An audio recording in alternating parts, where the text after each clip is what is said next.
Hi guys, welcome back to my channel. My name is Katrina and I'm a mother to 3 little girls with 1 more on the way. Today I'm going to share with you all 4 of my pregnancy experiences and whether those experiences relate to the genders of my girls. Now I have 3 daughters, their ages 6, 4, and 1, and this one we are actually going to find out the gender of, which I'm really excited about this time around. But I thought it'd be fun to share with you sort of the experiences that I've had in the past with my daughters and whether there's any correlation between the experience of pregnancy and the gender that you'll be having. Please be sure to give this video a like. Please subscribe to my channel so you can follow more on my motherhood journey, and thank you so much for the support and for being here. So of course I have to be comfortable and start off with sharing my cup of tea that I'm going to be sipping throughout the video probably. So I'm just having a cozy day here at home. My youngest is actually napping and my husband took my other 2 girls out ice fishing this afternoon, and so it's really nice to be able to sit down and share with you guys candidly what my pregnancy journeys have been like, and just sort of looking back on those experiences and comparing notes to see if there was any similarities or differences between all 3 of my girls. And now I can use those experiences to predict what I think this little person inside is going to be as well. I didn't realize that starting a family was actually as complicated as it can be. We were fortunate enough that within the 2nd month I was pregnant with our first baby, and so that was truly a miracle and a beautiful gift that was given to us. I know that there was a few friends of mine that wanted to have families around the same time, and that didn't happen so quickly for them. And so I just look back on that experience and feel really fortunate that we were able to conceive so quickly. We decided right away that we weren't going to find out what the gender was, and so I just went into this first pregnancy of mine open-minded and of course overwhelmed with all the symptoms and changes that were happening within my body. With my first daughter, Hadley, I started to feel pretty sick around week 9, I would say, and I just remember feeling like death. It was really tough, especially when you're working as a teacher and you're just feeling the nausea all day long. There were many times where I had to sort of sneak away and compose myself in between breaks or shift changes, or when the students were going to a different room, I had to make sure that I sat down, had a drink of water, had a snack, and it was really tough. There was definitely days where I went out somewhere and I just felt so nauseous that I would have to either run into a bathroom, which was really embarrassing, and be sick in there, or I'd have to pull my car over and be sick on the side of the road. I clearly remember this time where I had pulled my vehicle over on the highway and I literally stood and crouched down in a ditch and just was like holding my hair back, and I thought, man, these people driving by must think I'm a gong show. But it was like, what do you do? I mean, I felt so sick. I had to pull over. I wasn't gonna do it in my car. So those experiences that I look back on were definitely character building and hard, but it was definitely my body adjusting to all the hormones and changes that were taking place. First trimester is really hard. You feel really, really exhausted all the time, and you just feel like there's just so much happening inside you, whether it be feeling the pains of your stomach and the ligaments pulling and stretching, whether it's just sort of feeling not yourself. I think with my first, I started to feel shortness of breath right away, which is bizarre because it wasn't like I was showing much, but all these things were happening inside me that I just didn't quite understand. And so I found myself often looking at birth groups and Googling online symptoms and just constantly trying to read information about what I was going through and find somebody that I could just basically relate to. As my pregnancy went on with my first, it went a lot more smoother in the 2nd trimester. I started to get my energy back. I started to feel much more like myself. At that point I started to show, I had a cute little bump, and I was just kind of in a good state. I just felt like I had a really good attitude, and that I'd sort of come to acceptance that, okay, I'm carrying this baby, I'm doing everything I can for it, and yeah, it was kind of an exciting feeling. And of course I was really anticipating showing and feeling the baby move. Those are the 2 big things. As a woman, you really don't want to feel just frumpy anymore and bloated. You really just want to start to have that cute little belly shape that you can show off to your friends and family, and also just to feel the baby start to kick and move around for the first time is one of those amazing magic experiences. So my pregnancy continued on and it was pretty normal. I think the only thing that I struggled with was low iron, and that's been a continued theme through all of my pregnancies. I think initially when I went into my pregnancy, I probably had low iron because I always had really heavy menstrual periods. And so for me, it was just sort of educational to learn that I actually have low iron. And so I had to supplement with that. One thing I will caution you with is when you start to supplement, especially from your multivitamin, your prenatals, they have a lot of minerals in them that can really start to bog you up. And so with my first, that was one thing that I really had a sort of a nasty side effect from, was I got really constipated, especially taking my extra iron supplement. And so I had to be really careful and up my water intake and just be conscious of the kind of foods that I was putting into my body, because I really paid for it later on. I got really constipated, and yeah, it got to a point where it was so bad I almost needed to go to the hospital. And so here's a little trick, things that people don't want to talk about. If you get really constipated, there's this liquid formula that you can buy over the counter at the drugstore called lactulose. And it's basically this disgusting sugary drink that you can kind of chug. You wouldn't want to take too much because it's pretty intense, but it's basically like this natural laxative. And I took, I don't know what it was, maybe like a couple tablespoons of it, and it worked like that day. It got things moving. And so that really helped me, and I was no longer feeling the pain and the side effects of that as well, because as if you don't need more things that you're dealing with and your body's changing, you have to deal with that. So yeah, there's my little poop tip. So I'm definitely not someone that has any sort of predictions or intuition about these things. I had no idea what I was having with my first. I was just hoping for a healthy baby, hoping that they came out fully formed, safe, happy, and that was all I was looking for and looking forward to. And so I was really fortunate that once the baby came out, we found out we were having a little girl, and she was just this spirited, beautiful little thing, and she still is today. She's 6 years old, and so it was just a really magical journey to welcome my first little girl into the world. Now, when I was pregnant with my second, it took a lot longer for me to conceive. At this point, we had Hadley. She was well over a year that we started talking about having a second. And I always sort of considered how neat it would be to have kids close together in age. I just saw, these two little siblings. They were like little best friends, and I thought that'd be so neat to have kids together. Little did I know how difficult that probably actually is to raise kids that are close together. I have so much sympathy for mothers that have kids within a year apart or like 18 months apart. I mean, it's just, yeah, it's actually not easy at all. In terms of symptoms, I was pretty much sick again early on with my daughter Peyton. Yet once again, we didn't want to find out the gender, and so I didn't really have any feelings or intuitions at that point. I just felt like my illness was a little bit lighter that time, and so I just learned how to curb it probably better as well. I realized instead of going for a long time without eating, that it was important to actually nourish my body. Even if I was feeling sick, a glass of milk, saltine crackers, toast, whatever I could, just to sort of curb that nausea. That period for me lasted about the same amount of time, probably week 9 to week 12-ish, just before you go into second trimester.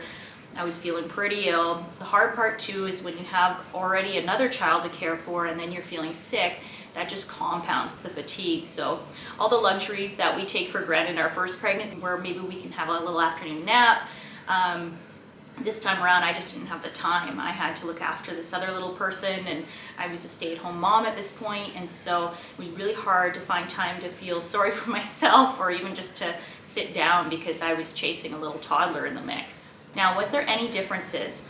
Well, all I can say is that I, for some reason, thought I had intuition and thought maybe this could potentially be a boy. I don't know why. Maybe it was just sort of more of a hope than a feeling, but I guess I felt like I noticed that I had different cravings, different sort of food cravings.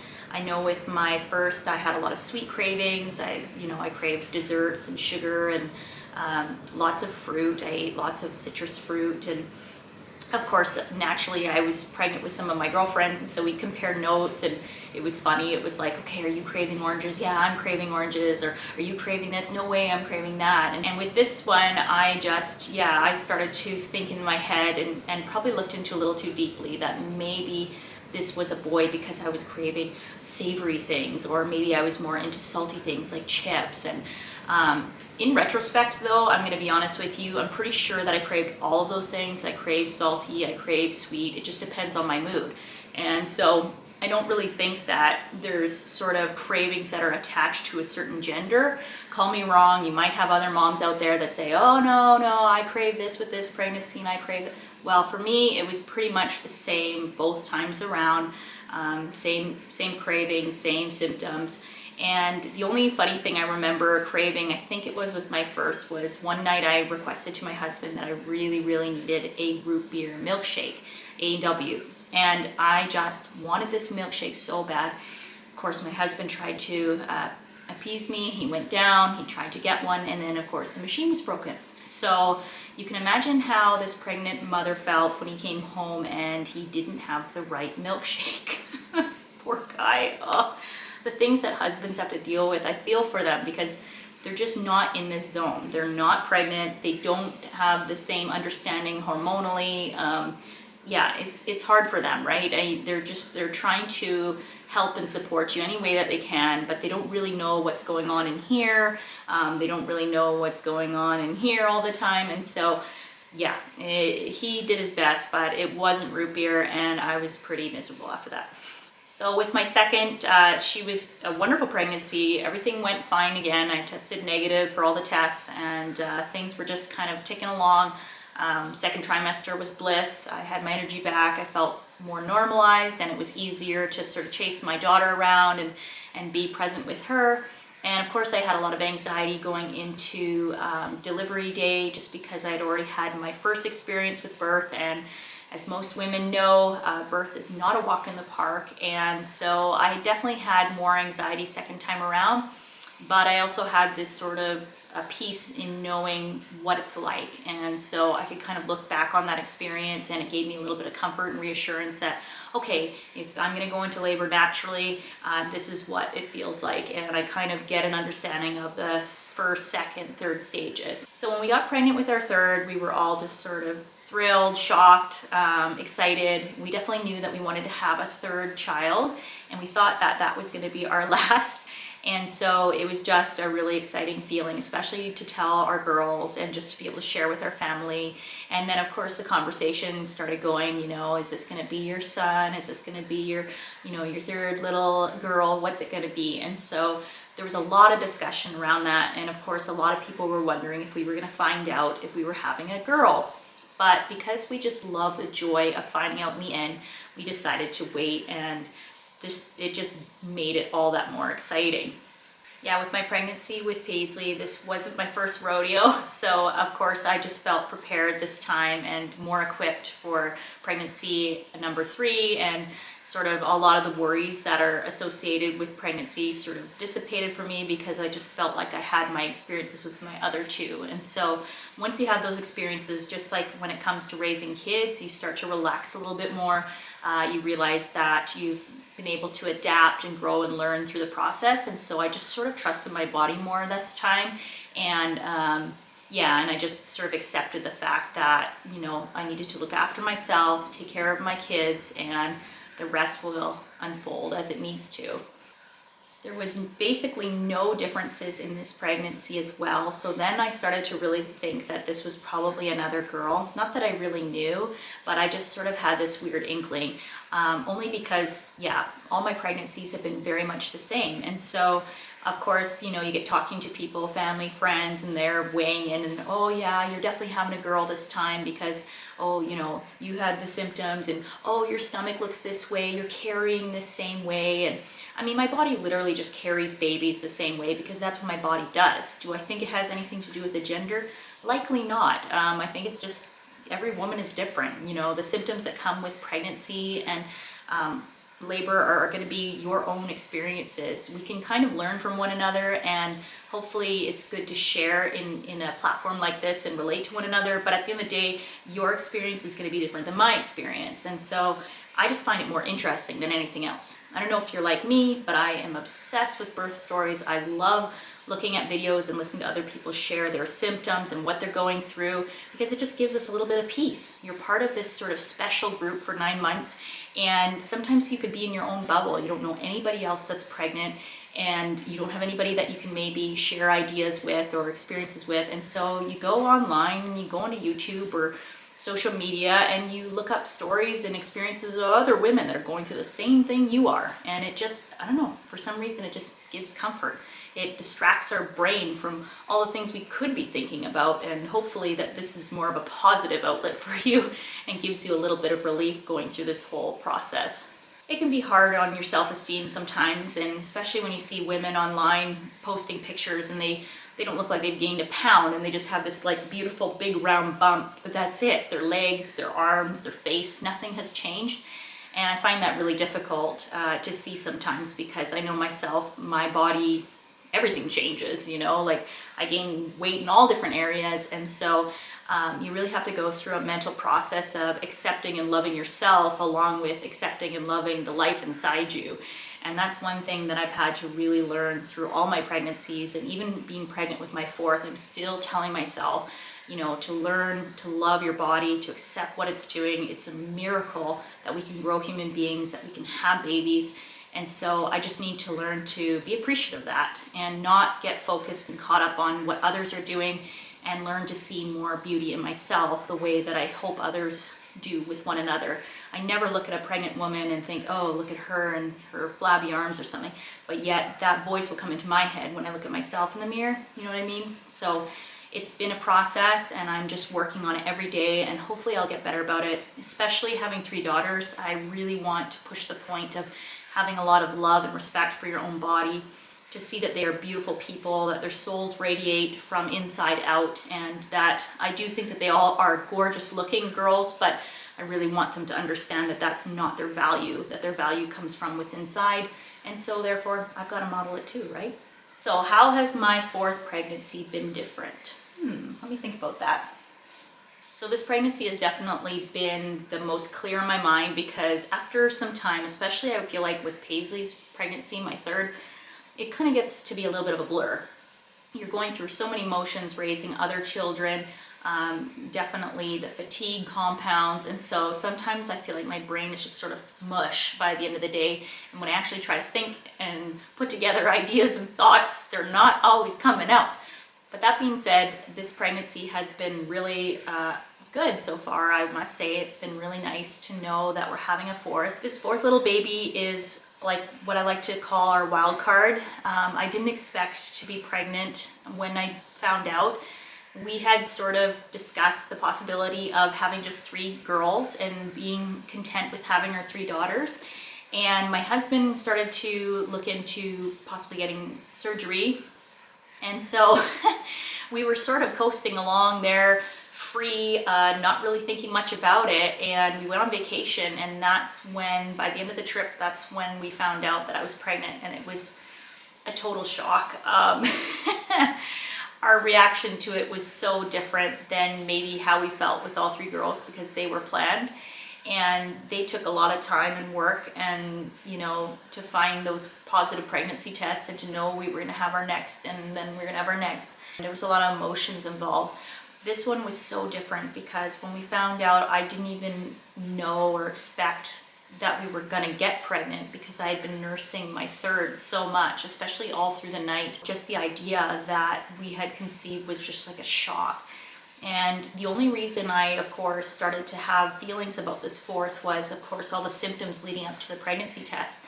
And I just started to have weird symptoms. Of course, my period never came when I thought it should have. Then I kept thinking maybe it just got delayed. And it's hard when you're on vacation, because everything's different. You're busy, you're distracted, you're out all day, you're eating food and doing activities. And so you're not really thinking too much about your body, but I just kept waiting for that period to come, and it just wouldn't come. And we finally took the test and found out it was just like a total surprise. And now I'm just so grateful, because we did keep that door open for a reason. My husband Chris could have got the surgery anytime, and yet he hadn't. And so I think that this little person was really meant to be in our family, and I'm just so grateful for the gift that it is to be able to carry them, to feel this little baby moving, and just to start to see this little fourth child in our family. So I was pretty sick with this fourth baby of mine. Definitely was feeling all the symptoms of nausea again. Of course, this time I'm looking after 3 kids. And so, especially with my youngest, she's just over a year. And so I had to really maintain my energy and kind of push aside a lot of those feelings. So I was living a lot on whatever I could kind of choke down that day and keep going. That's what I basically ate. Unfortunately, I ate a lot of carbs, and I wasn't proud of myself for that, but it was literally the only thing that I could stomach. I remember clearly going into a grocery store and just almost having like a meltdown, because every direction I turned, I just was so turned off by the food in the store that I wanted to run out and leave. And the hardest part is when you're in that situation and you've got little kids that you're trying to take care of and feed and keep nourished, and you're just feeling so sick yourself. It's so hard. It's such a difficult thing and a difficult part of pregnancy if you go through that. So yeah, there was a lot of just sort of surviving and coasting those first few weeks. And I probably didn't start to feel normal until about week 12, 13-ish. And then finally the nausea kicked and I started to feel like myself again. Thank goodness. I'm currently 26 weeks now and I just feel like myself. I'm definitely tired. I would say that I'm basically sore by the end of the day. So just being on my feet all day, playing, cleaning, doing the normal stay-at-home mom things, I find myself a little bit sore and achy by the end of the day. Especially, you know, I can feel a lot of round ligament pain, a lot of stretching going on in there and growing, and definitely feeling a lot of aches and pains in my lower back and my hips. I find sometimes at night my knees and my hip area get sore, and so I've been trying to stuff a pillow between my legs, but you know how comfortable that is in bed at night. So I'm doing my best, but you know, I'm not perfect at it. If I had to make a bet on what we were having, I would 100%, well, let's see, I'd say 99% say that we're having a daughter, just based on symptoms and experiences alone. It's been the exact same in terms of sort of the whole pregnancy journey experience. I've definitely had my nausea and now I'm feeling really great. My skin has been sort of the similar journey. You know, I had a little bit of acne in the beginning and now my skin's fairly clear. Symptoms in terms of cravings have been the same. Some days I like salty, some days I like sweet. Some weird things that I've been really liking are things that are like either really spicy, so I'm like putting sriracha on a lot of stuff, or one night I was really craving sauerkraut. So my husband just looked at me and was like, yeah, you're definitely pregnant there, Katrina. The beautiful part obviously is now I can feel little baby kicking all the time. The kicks are getting stronger every day, and it's just the best when you feel them moving inside you. Like I was saying to my husband the other night, I'm like, you know, I know this is my 4th pregnancy, but you do not ever get over the fact that A, there's a human inside you, and B, you can just feel them like moving around, rolling around, doing things in there, and it just makes you wish that you could, like, you know, look inside and just peek inside to see what's going on. But it's just, it's so surreal and so cool to know that I get to carry this little person for 9 months and that my body has got 2 heartbeats. Like, how cool is that? So yeah, I've really been loving this stage of pregnancy and really cherishing it, because I do believe this is our last baby. And so I'm just trying to really soak up these days, because they are going really, really quickly. And of course, with other kids in tow, you know, you don't really tend to think about it as often as you do with your first. But in the evenings, I try to sit down and just sort of ponder and think about this little person and what kind of names we would like to name this person. What sort of things do I want to get for this new little baby, and just sort of envisioning how this little person's going to look and fit into our family. And yeah, it's an exciting time in life to be pregnant and just be thinking about this miracle that we get to experience one more time. So that's basically a wrap on what it's like to have 3 little girls, 1 more on the way. I'm going to be sharing with you guys a gender reveal video in the near future, so stay tuned for that. And then maybe you can see if there's a correlation or a link between having girls versus possibly having a boy. It's been really fun to be pregnant, and I just love sharing my journey. If you guys have any ideas or things that you'd like to see, please comment below, share some love, and give this video a like. I'd really appreciate it, and feel free to subscribe if you want to see more videos related to all things motherhood. Thanks for listening, and I'll see you next time. Bye!